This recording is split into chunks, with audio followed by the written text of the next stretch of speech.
అదేంట్రా సన్నాసి అంత గట్టిగా దొక్కినా అరిచావే? నా బతుకులాగే అది మొద్దు బారిపోయింది నాన్న. ఇలా కాళ్ళు చేతులు తొక్కడం కంటే ఏకంగా ఒకేసారి నా గొంతు మీద కాలేసి తొక్కేనన్న. మళ్ళీ ఏం ముంచుకొచ్చింది? మొగుడు బతుకుండగానే కూతుర్ని విధవగా చూడాల్సి వచ్చింది. నీ కంటి జబ్బు నాకు వచ్చినా బాగుండేది. ఇంకా ఏం చూడాలని రాసి పెట్టుందో ఈ కళ్ళకి.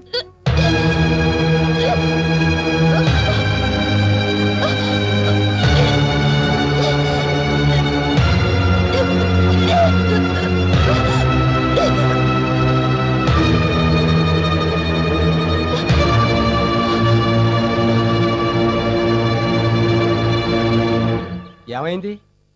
నెల తప్పింది.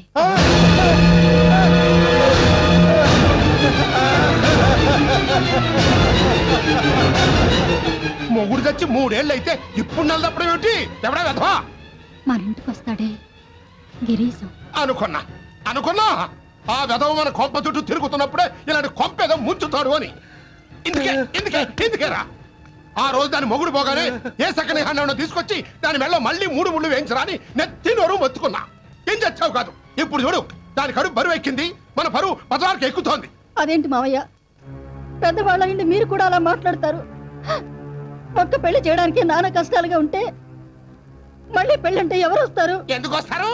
అది నీ ఆడబిడ్డ కదా, రారు. అదే నీ కన్న బిడ్డ అయితే వస్తారు.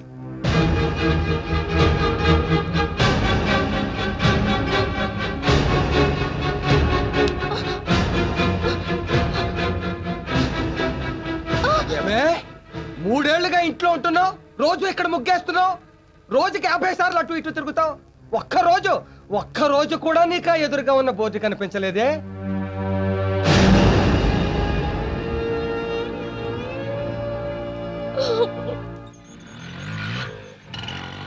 ఇక్కడ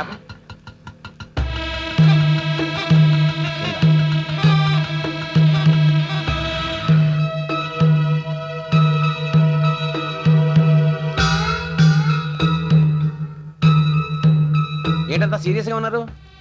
ఏదైనా ఫ్యామిలీ ప్రాబ్లమా? నేను తర్వాత వస్తానులేండి. ఆగండి బావగారు. బావగారా? ఏంటి కొత్త వరుస కలిపారు? అవును, మీరు నాకు బావ అవుతారని మా చెల్లెలు ఇప్పుడే తెలియజేసింది. ఎలా? నెల తప్పి శ్రీకన్యకి ఇప్పుడు కడుపు. అంటే మీరు తాత కాబోతున్నారన్నమాట. సిగ్గు లేదంటారా మీకు? ఏమయ్యా, ఈ ఇరుకింట్లో ఒకడు పడుకుంటే రెండో వాడిని నడవడానికే చోట్లేదే. అలాంటిది పని చేయడానికి నీకు ప్లేస్ ఎక్కడ దొరికిందయ్యా? ఇంకా వీటితో మాట్లాడరా? పోలీసులు మీరు కేసు పెట్టి ఏదో బొక్కలో దోయిస్తా. కేసు పెడితే నన్ను కాదు మిమ్మల్ని దోస్తారు బొక్కలోకి. మమ్మల్ని ఎందుకు దోస్తారో? ఎందుక కేసు రివర్స్ చేస్తా. నా శీలం తనే దోచింది అంట. No witness. మొగుళ్ళేని ఆడదు కదా, నిజమని నమ్మేస్తారు. బాబు, ఎందుకు వచ్చిన గొడవలు? అయింది ఏదో అయిపోయింది. దాని మెళ్ళలో తాళి కట్టేయండి బాబు. తాళే? సారీ, అలవాట్లేదు. అంటే దాన్ని పెళ్లి చేసుకోరా? ఏమండి, ఇంట్లో పెళ్లి కావాల్సిన ఆడపిల్లలు ఉండగా విడోచల్లకి మళ్ళీ పెళ్లి అంటే 10 మంది నవ్విపోరు? ఆ 10 మంది ఈ విషయం తెలిస్తే నవ్విపోరు. 10 మందికి తెలిసేలా పబ్లిసిటీ చేసుకోవడం ఎందుకు? సీక్రెట్ గా మ్యాటర్ క్లోజ్ చేద్దాం. ఏం చేస్తారు? మీరు టెన్షన్ పడకండి. వీధికి 2 నరసింహం ఉన్నాయి. 500 తీసుకుని ఆటోలో పెడితే అభాషణ చేయించుకుని అరగంటలో అదే ఆటోలో తిరిగి వచ్చేయచ్చు. బయటి బా. ఇంకొకసారి ఇంట్లో అడుగు పెట్టావంటే కాళ్ళు విరగ కొడతా. అలాగే నువ్వు నీ కొడుకు నీ మనవడు తీసుకుని అప్పు తీర్చేయండి, పోతాను. ఫాదర్లా ఆవేశపడకుండా బ్రదర్లా ఈ డబ్బు తీసుకుని అభాషణ చేయించు. గుడ్ మార్నింగ్ గాయత్రి గారు. ఏంటారు డల్గా ఉన్నారు? ఏముంది, మామూలే. ఇంట్లో ప్రాబ్లమ్స్. టికెట్ ఇవ్వండి.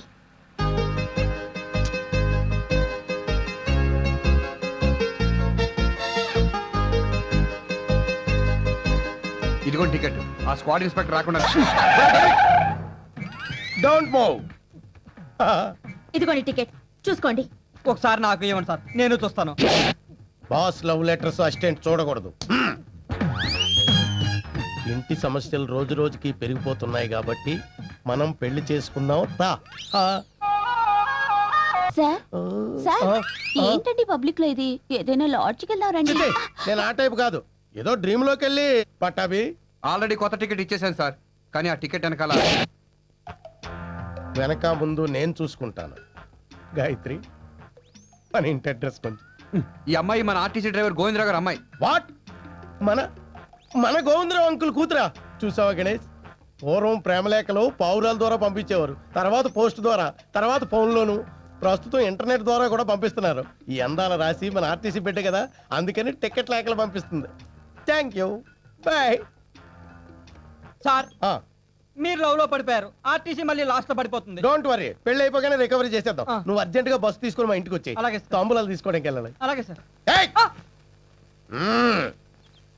నేను చందాలు అడుక్కోవడానికి రాలేదు తాతగారు. మరి సార్ సార్ నమస్కారం సార్. మీరేంటి ఇలా? మీరు పెద్దవారు, మీరు నాకు నమస్కారం చేయకూడదు. ఎవర్రా వీళ్ళు? మా స్క్వాడ్ ఇన్స్పెక్టర్ గారు నాన్న. ఏంటి సార్ ఇలా వచ్చారు? లోపలికి వెళ్ళి మాట్లాడుకుందాం. రండి సార్, రండి రండి రండి. ఇలా కూర్చోండి సార్. అయ్యో లేవండి సార్. Sorry sir. Idiot! కూర్చోండి. చెప్పండి సార్. పెళ్లి సంబంధం మాట్లాడదామని. పెళ్లి సంబంధమా? ఎవరికి సార్? నీ రెండో అమ్మాయి గాయత్రి గురించి. మా గాయత్రిక. ఆ. మీ అబ్బాయికి చేసుకుంటారా సార్? అబ్బాయా? ఆ. నాకు అబ్బాయి ఏంటి? నేనే పెళ్లి కానీ అబ్బాయిని. ఇప్పటిదాకా పెళ్లి కాకపోవడం ఏంటి? ఏమన్నా ప్రాబ్లమా? No problem. నచ్చిన అమ్మాయి దొరక ఇప్పుడు దాకా వెయిట్ చేసాం. నీ గాయత్రి ఇప్పుడు నాకు బాగా నచ్చేసింది. మా గాయత్రితో పెళ్లి? 2 నెలలుగా మీ అమ్మాయి మా బాసు తెగ ప్రేమించేసుకుంటున్నారు. నా మనవరాలు ఇతన్ని ప్రేమించిందా? మీరు నమ్మటం లేదు కదూ. చాలా రోజులు నేను నమ్మలా, కానీ బస్ టికెట్ల వెనక లవ్ లెటర్ చూశాక కన్ఫర్మ్ చేసేసుకున్నా. గుడ్. గాయత్రికి నేనంటే ప్రాణం. మా ఇద్దరి మధ్య ఓ 20 ఏళ్ళు తేడా ఉన్నా కూడా పెళ్లికి పెద్ద ప్రాబ్లం ఏమి ఉండదు. గాయత్రి, గాయత్రి ఇలా రా. దా. ఏంటి నాన్నా? ఏంటమ్మా ఇది? హలో మై డియర్ గాయత్రి, వచ్చేసా. నీ కోసమే సకుటుంబ సపరివార సమేతంగా వచ్చేసా. దేనికి? తాంబూలను పుచ్చుకోవడానికి. తాంబూలాలేంటి? తాంబూలాలేంటి అనంత అమాయకంగా అడుగుతావే? ఈ వెధవను నువ్వు ప్రేమించేస్తున్నావుగా? నేను ప్రేమ కాదు, దావ. చెప్పు గాయత్రి, ఎవరికి భయపడొద్దు. ఈ క్రాంతి నీకు తోడుగా ఉన్నంత వరకు నిన్నెవ్వరూ ఏమీ చేయలేరు. నీ మనసులో నా మీద ఉన్న ప్రేమను ధైర్యంగా చెప్పు. చెప్పు తెగిపోద్ది. నీ మీద నాకు ప్రేమ ఏంటి? అదేంటి గాయత్రి, ఇంత పెద్ద స్పెషల్ ఎఫెక్ట్ ఇచ్చావు? మన ఇద్దరం ప్రేమించుకున్నాగా. నీకేమైనా పిచ్చెక్కిందా? మనం ప్రేమించుకోవడం ఏంటి? పళ్ళు రాలిపోతాయి. ఏమండే, మీ బాయ్ ఫ్రెండ్ ని డ్రీమ్ బాయ్ పట్టుకొని ఛీ, వీడు నాకు డ్రీమ్ బాయ్ ఏంటి? డ్రీమ్ బాయ్ కాకపోతే ప్రేమించుకున్నావరా, పెళ్లి చేసుకున్నావరా, కలిసి ఉన్నారా అని టికెట్ల మీద ఎందుకు రాసిచ్చావు? ఇవి నేను రాసేయడం ఏంటి? ఆ? అసలు ఇది నా రైటింగే కాదు. నేను అప్పుడే అనుకున్నా. ఆ? అప్పుడే అనుకుంటే ఇప్పుడురా చెప్పడం. గాయత్రి, ఈ నువ్వు ఇచ్చిన టికెట్లే. అయ్యుండొచ్చు, కానీ అవి రాసింది మాత్రం నేను కాదు. ఆ? సారీ అండి. ఎందుకు? అదే ఆ చెక్కింగ్ ఇన్స్పెక్టర్ గారు మిమ్మల్ని పెళ్లి చేసుకుంటానని సరాసరి మీ ఇంటికి వచ్చేసాడంటగా. అవును, ఎవడో వెధవ టికెట్ వెనక లవ్ లెటర్ రాస్తే అది చదివి ఈ వెధవ నేనే రాశాననుకుని ఇంటికి తాంబూలాలు పుచ్చుకోవడానికి వచ్చేసాడు. ఆహా. ఆ, ఆ, అయినా టికెట్లు ఇచ్చేటప్పుడు మీరైనా చూసుకోవద్దు. అంటే అది లవ్ లెటర్ ఎలా రాయాలో కూడా తెలియని సన్నాస్ ఎవడో తెలిస్తే ముందు వాడు మీకు సిన్సియర్ గా నిజాయితీగా ఉత్తరాలు రాసి ఉండొచ్చుగా. నిజాయితీగా ప్రేమించే వెధవైతే మగాళ్ళ ముందుకు చడగాలి, అంతేగాని ఇలా చచ్చు దద్దమలా. మరీ అంత అలా తిట్టకండి. వాడి తిడితే మీరు ఫీల్ అవుతున్నారేంటి? వాడు నేనే. మీరా? అది కాదండి, నేను ఎందుకు అలా రాశానంటే మీ ఇంటి పరిస్థితులు రోజు రోజుకి దిగజారిపోతున్నాయి. మీ నాన్నగారి కష్టాల్లో కొంతైనా పాలు పంచుకుంటే బాగుంటుందని. జాలిపడి పెళ్లి చేసుకుందాం అనుకున్నారా? నిజంగా మీ ఉద్దేశం అదే అయ్యుంటే నిజాయితీగా మా నాన్న దగ్గరికి వచ్చి అడుగుండాలి. నిజమే, కానీ మీ నాన్నగారి పుణ్యమని నాకు ఉద్యోగం వచ్చింది. పైగా ఆయన మా దగ్గర చాలా అప్పు తీసుకున్నారు. ఈ పరిస్థితిలో నేను ఈ పెళ్లి విషయం చెబితే దాన్ని అలుసుగాను అడ్వాంటేజ్ గాను తీసుకున్నానని అనుకుంటారేమోనని. అదీ కాక నేనంటే మీకు ఇష్టమో కాదో, మీ స్థాయికి నేను కరెక్ట్ కాదేమోనని ధైర్యంగా అడగలేకపోయాను. మీరు నన్ను పెళ్లి చేసుకుంటే మా నాన్న కష్టాలు తీరవు సరికదా, మరింత పెరుగుతాయి. దయచేసి ఇలాంటి సాయం చేసి మరింత కష్టపెట్టకండి.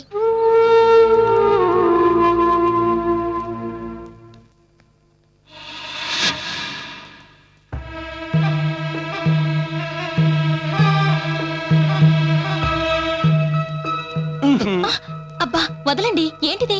భయం ఎందుకు? లైసెన్స్ తీసుకున్నాక మన లైన్ క్లియర్ అయిపోయినట్టే. సిగ్గు లేకపోతే సరి. పెళ్లి చేసుకుంటానని మాటిచ్చి తీరా నెల తప్పాక అబోర్షన్ చేస్తారా? మరి అదే మిస్అండర్స్టాండింగ్. పిచ్చిదానా, నేను నిన్ను పెళ్లి చేసుకోవడం 2 నిమిషాల పని. కానీ నేను నీ మెడలో తాళి కట్టాక నాకేదన్నా సడన్ గా నేను పోయాననుకో, సెంటిమెంట్ గా 3వసారి నిన్ను ఎవరు పెళ్లి చేసుకుంటారు? అబార్షన్ చేసుకోకుండా రేపు నువ్వు చంటాండు అన్నావు అనుకో, కామన్ గా నీకు నాకు వాడి మీద ఇష్టం ఏర్పడి మనం మన సీను గారిని పట్టించుకోవడం మానేస్తాం. పాపం అప్పుడు వాడి పరిస్థితి ఏమిటి చెప్పు? అంటే నీ బిడ్డ కోసం నా బిడ్డను త్యాగం చేసి. మీరెంత మంచివారండి. మా ఆయన కూడా ఎప్పుడు ఇలా ఆలోచించేవారే కాదు. ఇప్పుడు వెదాన్ని గుర్తు చేయకు, బాధగా ఉంటుంది. నీ కోసం ఎందుకు ఇచ్చానో తెలుసా? బంగారు గాజులా? ముక్కు పుడక? మరి ఛీ, పాడు. అబ్బో సిగ్గులో నువ్వు మరింత అందంగా ఉన్నావు.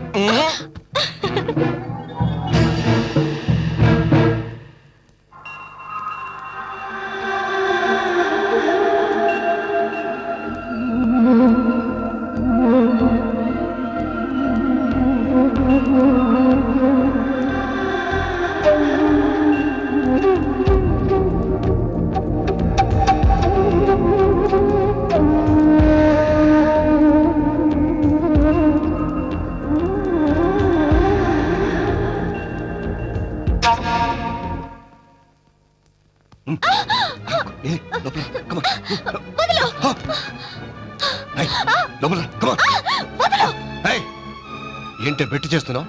మెట్టు దిగి వచ్చానా? నేను నీ మొగుణ్ణి. మొల్లతాడు కట్టుకుంటే మగాడు, మూరెడు పసుపు తాడికి 3 ముళ్ళు వేస్తే మొగుడు అవడు. ఓవర్ యాక్షన్ వద్దు. ఆఫ్టర్ ఆల్ పని మనిషివి. నేను పని మనిషినే, కానీ నువ్వు పనికి మాల మనిషివి. ఏం కూసావే?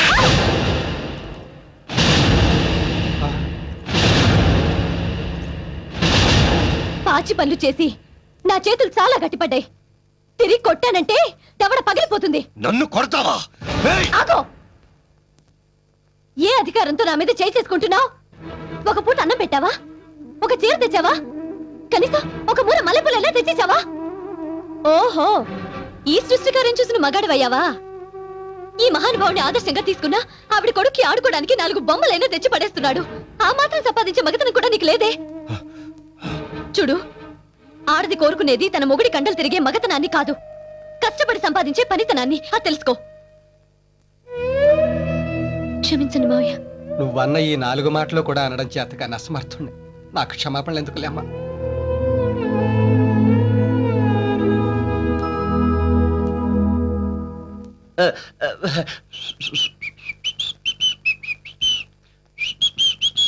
గిరీశం,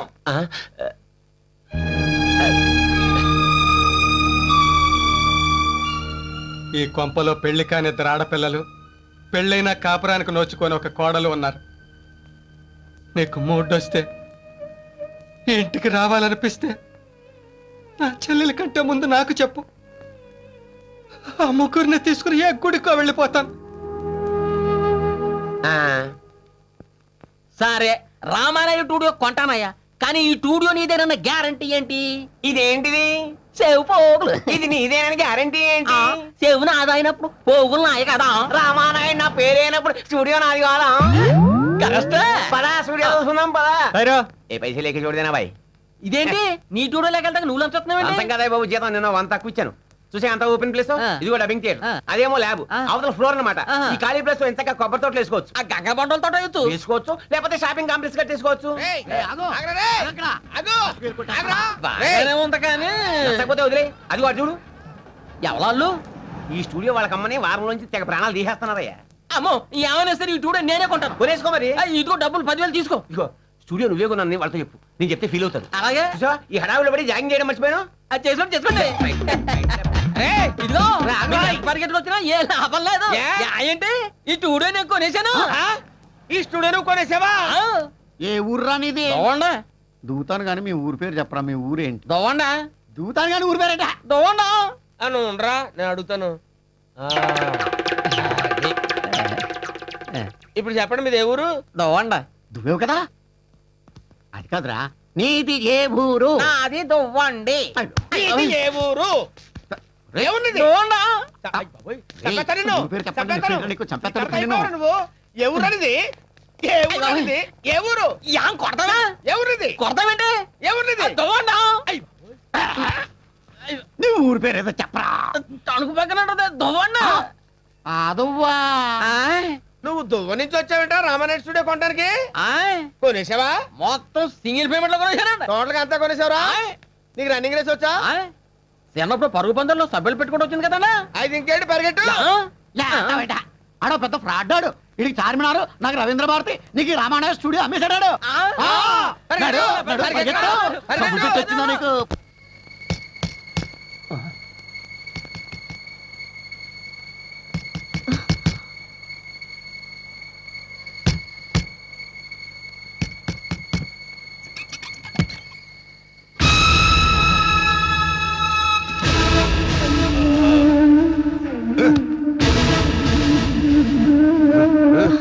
ఏ గంగా ఏ గంగా ఇదిగో ఇదిగో డబ్బు 10,000 10 ఇళ్లలో సంవత్సరం పొడుగునా పాచి పని చేసినా నీకింత డబ్బు దొరకదు. ఏయ్ సంపాదిస్తేనే మగాడు, డబ్బు తెస్తేనే మొగుడు అన్నావుగా, తెచ్చాను. డబ్బు తెచ్చాను. ఏ ముసలి రోజు నా అప్పు తీర్చు గోల పెడుతున్నావుగా, తీసా. బ్యాడ్ లక్ అంటే ఇదే. ఆ కంటి ఆపరేషన్ కాస్త అయ్యుంటే ఈ వాసలో దొంగ నోట్లో తెలిసిపోయేవి కదా. ఎరా ఈ ఒరిజినలేనా? హలో గోవిందరావు గారు, నమస్కారం సార్. ఏంట్లో బిస్తుపోయారు? చెయ్యత్రం మోతనం కాదు, సంపాదించడం నేర్చుకొని క్లాస్ స్పీకర్గా. అందుకే తెచ్చాను. ఇదిగా ఈ డబ్బు తీసుకుని వీళ్ళందరినీ తీసుకొని గుడికి వెళ్ళిపోండి. సారీ, ఇది తీసుకొని వెళ్ళండి. మళ్ళీ సారీ, రాత్రిపూట గుడి ఉండదుగా, ఓ పని చేయండి, సెకండ్ షో సినిమా తీసుకెళ్ళిపోండి. తెల్లారి దగ్గర రావద్దు. ఎందుకు తెలుసా, నాకు మూడు వచ్చేసింది. మొగుడుగా దాని మీద హక్కు వచ్చింది. హక్కు ఏంటో చూస్తున్నావు, తీసుకెళ్ళు.